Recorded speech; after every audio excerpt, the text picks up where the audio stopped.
اس press conference میں جو ابتدائی متن ہے وہ تحریری طور پہ لے کے آپ کے سامنے حاضر ہوں۔ ذوالفقار میں آپ کو بھی یہ دے دوں گا تاکہ آپ کے پاس رہے۔ میں اسے آپ کے سامنے پڑھے لیتا ہوں تاکہ یہ ریکارڈ پہ رہے، اور اس نسبت سے اگر آپ کی جانب سے کچھ سوالات آئیں گے تو اس کا بھی جواب دینے کی کوشش کروں گا۔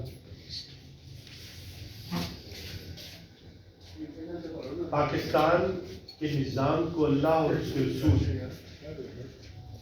حضرت محمد صلی اللہ علیہ وسلم کی راہ پر ڈالنا، اور اس نسبت سے قائد اعظم کی آئین ساز اسمبلی کے پہلے خطاب میں جو نظم قائم کرنے کا طریقہ کار دیا گیا تھا، ہمارے ملک میں رول آف لا کے لیے قائم کرنا لازمی ہو گیا ہے، اور اگر ایسا نہ کیا گیا تو ہمارے ملک اور عوام کا تحلیل ہو جانا یقینی ہے۔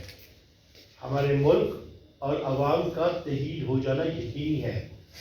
ہم نے ادارے بہتر نظام تشکیل دینے کے لیے بنائے ہیں، چاہے وہ ریاستی ادارے ہوں، حکومتی ہوں یا آئینی۔ عدالت عظمیٰ کے چیف جسٹس گلزار احمد پہلے ہی کہہ چکے ہیں کہ ہمارے ملک کا نظام عدل تباہ ہو چکا ہے، ہمارے صوبے کا نظام عدل بھی تباہ ہو چکا ہے۔ ہمارے ملک کے سابقہ جنرل حمید گل اور جنرل اسلم بیگ نے یہ کہا ہے کہ ہمارے ملک کے فوجی سربراہ امریکہ کے کہنے پہ مقرر کیے جاتے ہیں۔ ہمارے آئین میں شہریوں کی برابری کا نظام مرتب نہیں کیا ہے۔ ہمارے الیکشن کمیشن پر عوام کا جزوی اعتماد بھی نہیں ہے۔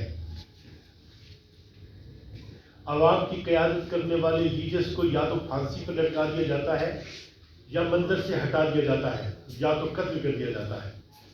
ہمارے ججز کا تقرر مؤثر لابنگ کا نتیجہ ہے، اور آئین پر عمل درآمد کے تصور سے بہت دور کی دنیا میں رہتے ہیں۔ ان سے یہ امید لگانا کہ وہ نظام عدل قائم کریں گے، فطری قوانین کے برعکس تصور ہے۔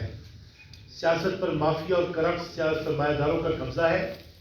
ایسے میں ہمارے ملک کو ایسی ہی قیادت کی ضرورت ہے جو رول آف لا کا راستہ ہموار کر سکے، ملک میں اقتدار اعلیٰ اللہ کی موجودگی پر ایمان رکھنے اور ہمارے منتخب نمائندے آئین میں دیے گئے پرنسپلز آف پالیسی کو نافذ کر سکنے کے پابند ہیں۔ اس امر کے لیے جس طرح فواد چودھری اس بات پر کہ اس نے الیکشن کمیشنر آف پاکستان کو منشی قرار دیا، دہشت گرد کی صورت عدالتوں میں پیش کیا جاتا ہے، اس بات کا ثبوت ہے کہ حکومت جبر کا نظام قائم کرنا چاہتی ہے، حالانکہ اس کے برعکس ابھینندن اور کلبھوشن یادو کو قانونی تحفظات بہت ادب اور احترام کے ساتھ مہیا کیے گئے، جبکہ عادل سواتی جیسے سینئر قانون دان کو ملک بھر میں گھسیٹا گیا۔ سابق وزیر اعظم کی شکایت پر نہ FIR درج ہوئی اور نہ ہی اسے قانون کی بنیاد پر نپٹایا گیا۔ ہمارے ملک کے ریاستی اداروں کو، حکومتی اداروں کو اور آئینی اداروں کو آئین کی حدود میں آنا ہوگا، وگرنہ ظلم اور جبر پر حکومتیں کبھی قائم نہیں رہ سکتی۔ یہ پریس کانفرنس